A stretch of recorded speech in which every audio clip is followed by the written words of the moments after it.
Good. You know it all. Question?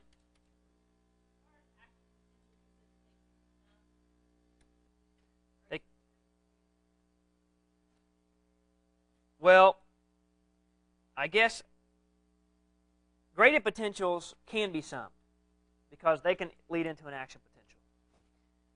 Action potentials, if you're talking about temporal, action potentials themselves, I guess, yeah, I should clarify that. Action potentials themselves are all or none. They themselves cannot be summed. I don't know what the question was. But now, multiple action potentials from other places leading into what's called temporal and spatial summation, that sum can happen. You can sum those together. I guess I don't know exactly. I mean, you would have to explain that because I'm not sure when I wrote that down which one of those I was thinking, but you got to realize that if I'm just saying the creation of an action potential, you can't. It by itself is an action potential by definition, and it's all or nothing. It cannot be summed. However, you can sum successive action potentials in what's called temporal summation to increase the strength of that stimulus. You can do that. So it just depends on how you want to approach that question. I would say whatever you answer, you explain to me how it is you're looking at that. Yes. Yes. Yes. Yes.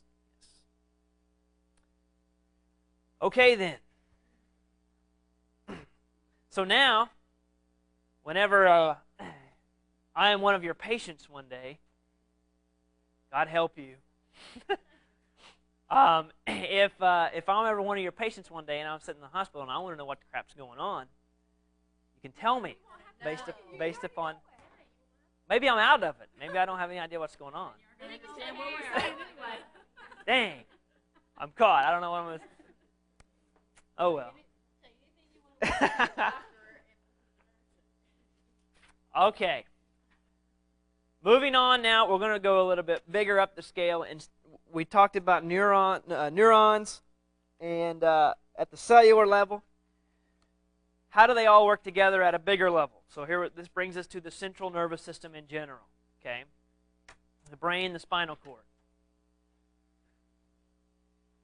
Now, I want to go ahead and mention, because we'll come back to it later when we talk about the endocrine system, but just to keep in mind the difference between the nervous system and the endocrine system is sort of like the difference between wired and wireless circuitry. Okay, well, not circuitry, wired and wireless feeds and impulses. Think of the nervous system as sort of being wired. Now, I know that every cell does not touch another cell. There's a synaptic gap between them, but there are successions of nerve cells that go from one place to another. And this message travels from one to the next, and it's sort of a nice progression. Sort of like a wired system. With endocrine system has to do with hormones.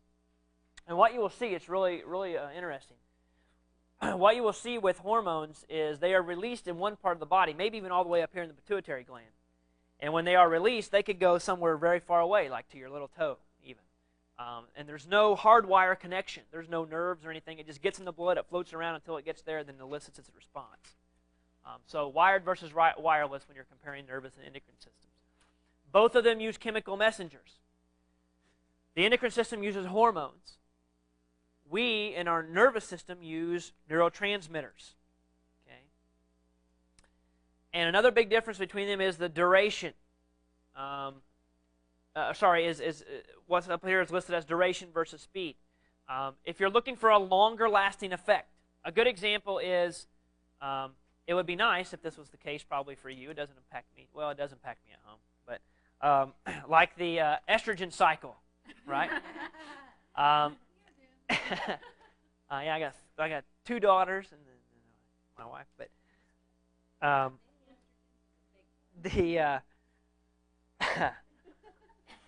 now, as far as endocrinology and the hormones that are associated with things like that, that's like a fairly lengthy cycle compared to the other cycles that happen in the body. Unfortunately, I guess for you, is this is not a neurally, it's not like a nervous system kind of thing where it happens and it's done. It's not like that. It takes longer to cycle through. The responses last longer. Everything about the duration of the event is carried out to a longer degree. This is what you get with endocrinology. This is what you get with hormones. With nervous system, you get speed. You get immediate response to things. And as a result, the responses that you get typically are very short-lived. They are not long and drawn out like you would get with the endocrine system. Yeah. Well, what's interesting about adrenaline is actually what's called a neurohormone. That it is, instead of being like a normal cell that releases it and sort of just releases it and puts it in the bloodstream, adrenaline release happens very, very quickly. And the reason is because there's actually nerve cells that get a nerve impulse from the brain. And when it fires down, that last nerve cell releases a neurotransmitter. That neurotransmitter, the difference is it does not go to another nerve cell. It's adrenaline. It actually goes right into the bloodstream. So the release happens very, very quickly. Whereas with other hormones, a hormone has to be released up here. It has to travel through the body. It has to hit another cell. Then it'll cause that cell's hormones to be released. It takes longer. With adrenaline, it's straight from a nerve cell, and it gets released and goes into the blood. So you get a lot faster response. Okay. All right, so we've got the central nervous system, right? The nervous system is in two big parts, the central nervous system, peripheral nervous system. You should already know this, okay? At least those two names. You should know that there's a central nervous system and a peripheral nervous system. And the CNS is the brain and the spinal cord, and your peripheral nervous system keeps getting divided down. Generally, our central nervous system, we don't do a lot of divisions with it, but the peripheral nervous system does, and I want you to know these divisions. I want you to keep them straight in your head, okay? Up until now, maybe it didn't make any sense. Maybe after I say it, it's not going to make any sense. I'm not going to be that naive. But hopefully we can, because you've heard of things like afferent and efferent and all that kind of stuff. Let's put it together. Let's figure out what this means. Now, you have the central nervous system, brain, spinal cord, and then you have the peripheral nervous system. Now, within the peripheral nervous system, we can subdivide. We can divide now the peripheral nervous system into two categories. We can either say it's afferent or it's efferent. So we've got an afferent division and an efferent division of the peripheral nervous system. What's the difference? Notice what letters I have highlighted. Okay? Afferent means advancing toward. What we're advancing toward is the central nervous system. Okay? The afferent division sends information to the CNS. So in other words, like if I touch something and I feel that it's hot, realize that the receptor, from the receptor, as it's traveling through my arm and going to my spinal cord, to my central nervous system, that is an afferent pathway. That is, whatever nerves are involved in taking that message to my central nervous system is part of the afferent division of the peripheral nervous system. Okay? A means advancing towards the brain or spinal cord. The efferent division, E is exiting from. Okay? So the efferent division is going to be what then? For example, let's take the knee-jerk reflex. You guys have probably experienced that before. You tap your patellar tendon, and your quadriceps contract, and it pulls up your leg. Okay? If I tap this tendon, there are stretch receptors in there. As that is tapped and it stretches, it starts an electrical impulse, a set of action potentials from one neuron to the next. It travels up my leg. It goes to my spinal cord. That pathway is part of the afferent division of my peripheral nervous system.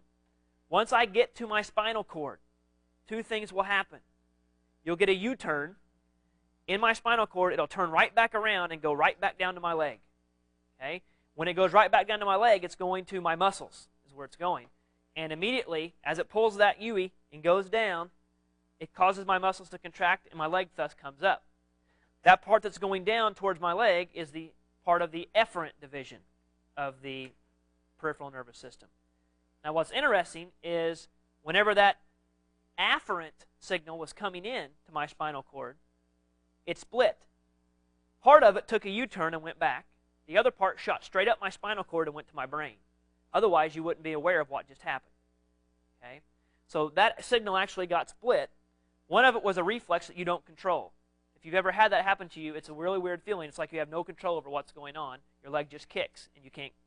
I mean, you could consciously think maybe and try to prevent it from happening, or at least decrease the degree to which it happens. But it is a natural response that you elicit. It's a reflex arc. I'll talk about this. However, the fact that you are aware of what's going on, sort of like when you're touching a hot pan. You don't go up to it and just touch it and yank your arm back and not swear. Okay? You go up to it, and you touch it, you yank your arm back and say, "Mother," and then you just let it fly. Why? Because you become consciously aware of what just happened. That's how you know that signal split. Okay? Because you don't yell from down here, you yell from up here. So you had to have had a signal split there somewhere. Okay. Now, as far as the efferent nervous system, okay, now we're going to take one of the, so we went from CNS to PNS, and then we took PNS and split it into two. And when we split it into two, we got these two. Now we're going to take this one and split it into two. Okay? When you split the efferent nervous system, the efferent division of the peripheral nervous system into two, you get these two. Okay? It says the efferent nervous system consists of two systems. We have what's called somatic and autonomic. Watch the difference. Somatic is muscles. If you hear the word somatic, we're talking about muscles. So like in the case of the reflex arc, a somatic response was when that nerve went back down to my muscle, causes it to contract. Okay, that specific pathway that took those nerves to that muscle was a somatic response. Okay, now autonomic nervous system signals smooth muscle, cardiac muscles, and glandular tissue. These are things that you do not think about. These are not skeletal muscle. You have control over your skeletal muscles, right? You can think about those. They're voluntary. When you have things that you don't have that you don't think about, okay? So the somatic, the efferent, the going away. You've received some input to your brain or your spinal cord, and it's going out now as part of the efferent system. It can go out as one of two ways. It can go out to the somatic division. That's actually this and this and this and all that. Okay, you're moving around, your muscles are working.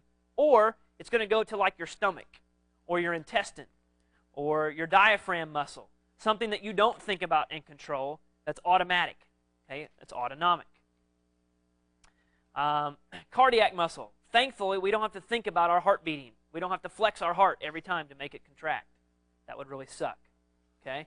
And glands. Every time you need a hormone, you don't have to go and squeeze out a hormone, okay? Because that would be really interesting if that's the way life had to work. All right. I have no pride. Don't worry about that. Okay. The somatic is voluntary.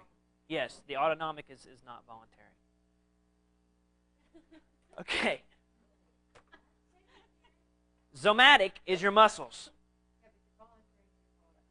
Okay, involuntary is like your smooth muscle and things like that you don't have to think about to control.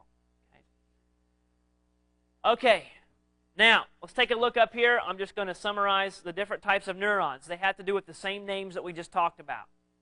We're going to look at there's tons of neurons that exist in our body.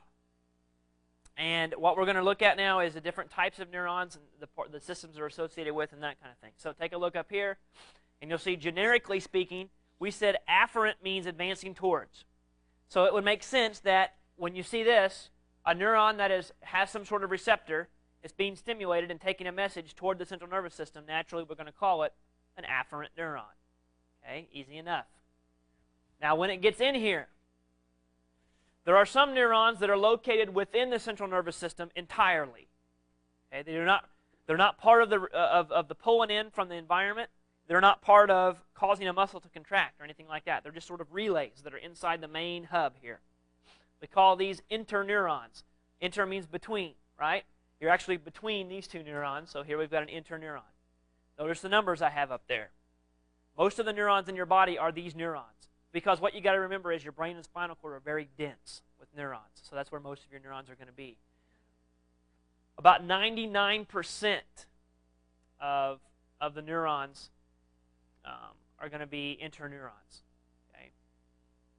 All right. Now, efferent neurons are going to go the other way, outside, taking a message and going towards something called an effector, some kind of organ that's going to cause something to occur. We call that an effector. So here's your efferent neuron leading to an effector. It could be a muscle, could be a gland, it could be anything. Okay. All right. Now, now remember what we're talking about here. What we're focusing on in this particular section, and this Chapter 5 lecture is the central nervous system. So I'm going to talk about some cells that are going to be in your brain and your spinal cord. The next session, Chapter 6, we'll talk about peripheral stuff. But for right now, what we're going to look at is in the brain and spinal cord, what kind of cells will you see? It's kind of a crazy mess in our brain. Glial. Glial means glue. Someone said no kidding or something like that. Except maybe a different word, but that's okay. Glial cells. Glial cells are glue cells, basically cells that hold it all together. You're going to find that most of your cells are just doing this, trying to hold this all together. They just squirt some glue in your ear and you'll be all right. Just glue it all back. Up your nose, in your mouth, in your ear, wherever you want. I'm supporting my glial cells. Leave me alone. You're squirting in there. So see, don't get mad at the kids when they eat glue. They're growing. They're growing. Okay. All right. So what do these glial cells do?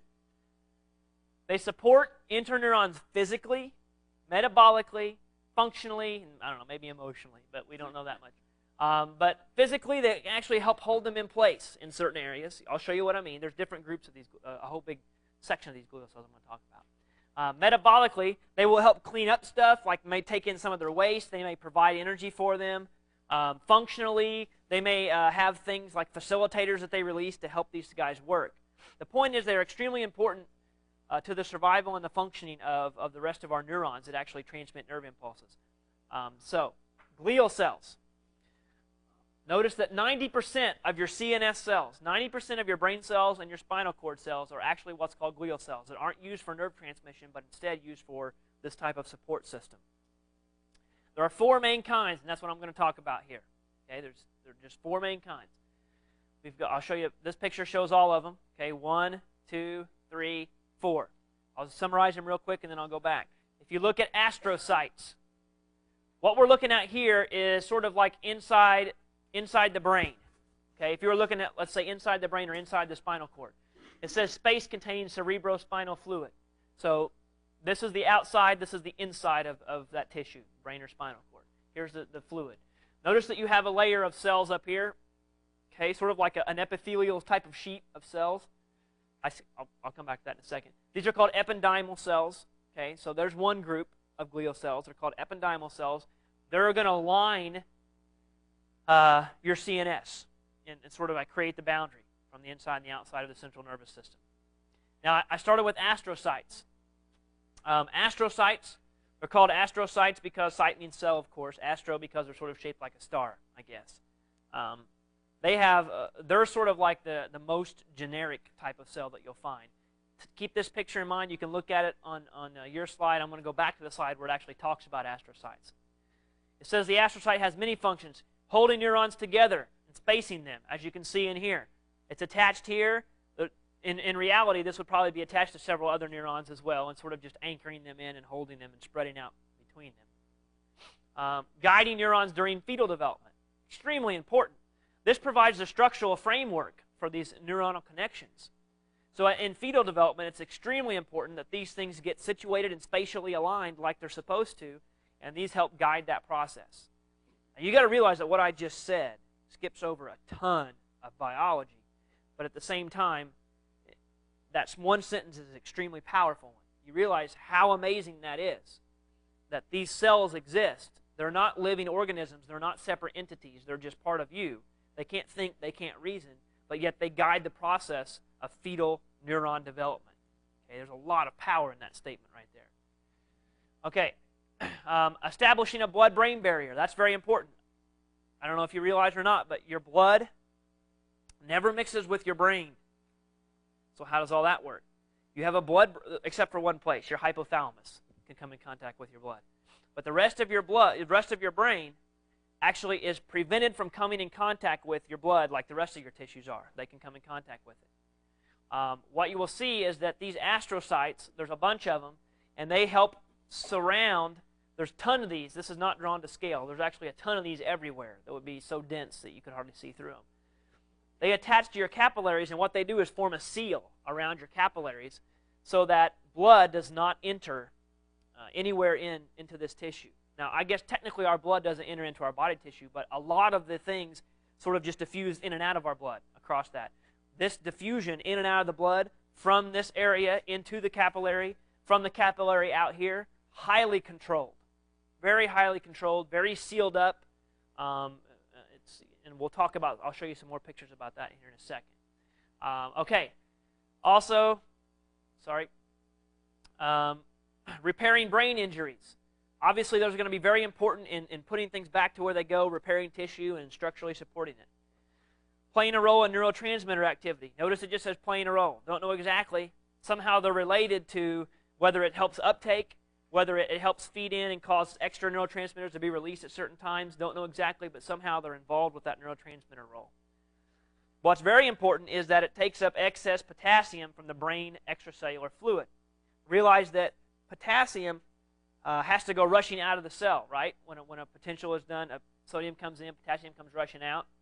Well, when stuff starts rushing out and it's there in your brain, you got something you got to deal with very quickly. Okay? You can't. It's not like the rest of the body. The brain is very delicate. So what happens is these astrocytes become very important. It's like mops and sponges and sopping up this potassium and pulling it back out of that ECF so that it's not there, causing other nerve problems, like too much excitation somewhere else or what have you. Okay. I'll just finish with these. Inside those cells, inside the astrocytes, yeah, and then they can control where it goes after that. Microglial cells, you'll see them down here. They're sort of spidery looking. Okay, they're really small compared to the other cells. They are the immune defense of the CNS. You don't have a bunch of white blood cells floating around inside your brain. That's why it's very, very important that we don't have a brain infection. You know how bad that can be, right? I mean, I don't know if you've known anybody that's ever had that. When I taught high school, I had a boy who actually had a brain abscess and had an infection in his brain. They had to go in and try to drain it, and they did. They had two of them. Another one had to do with drugs to try to decrease that. But point being, since you don't have a normal immune response like you do with the rest of the body, you don't have as easily a way to deal with a type of infection like that. Now, the trade-off is, because of this blood-brain barrier, it's very difficult for a disease to get in there. It's very difficult for those things to get in there, so it sort of works itself out. But they sort of they play that role, these microglial cells. They're kind of scavengers. They go around and try to do sort of like an immune type of response. The oligodendrocytes down here. If you remember and you think back, we talked about myelin sheaths. Schwann cells do it in your peripheral nervous system. In your central nervous system, these guys make these wraparounds just like this, and a whole bunch of them next to each other, and so on and so forth, make the myelin sheaths in the CNS. Okay? Now, can these neurons regenerate? Yes or no? I hear yes, I hear no. Which one is it?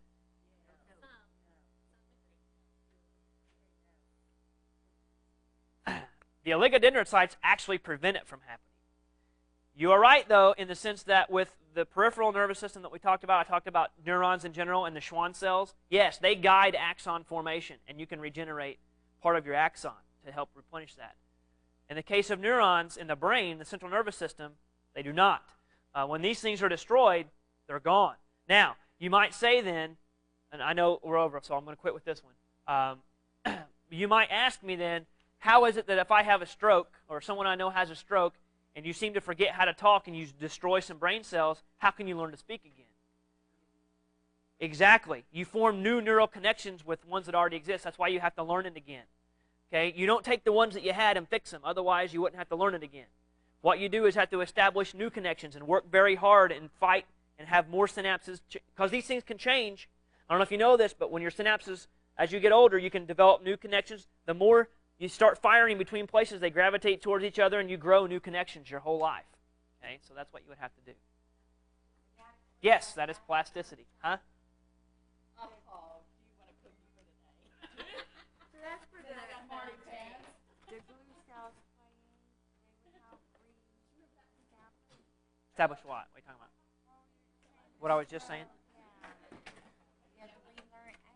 No, yeah, you're right. If you have to relearn something, then you have to make new connections. Okay? Yes, I mean, glial cells are going to be very important. Glial cells are just all of these types we're talking about because you're going to need, if you're going to make new connections and you've got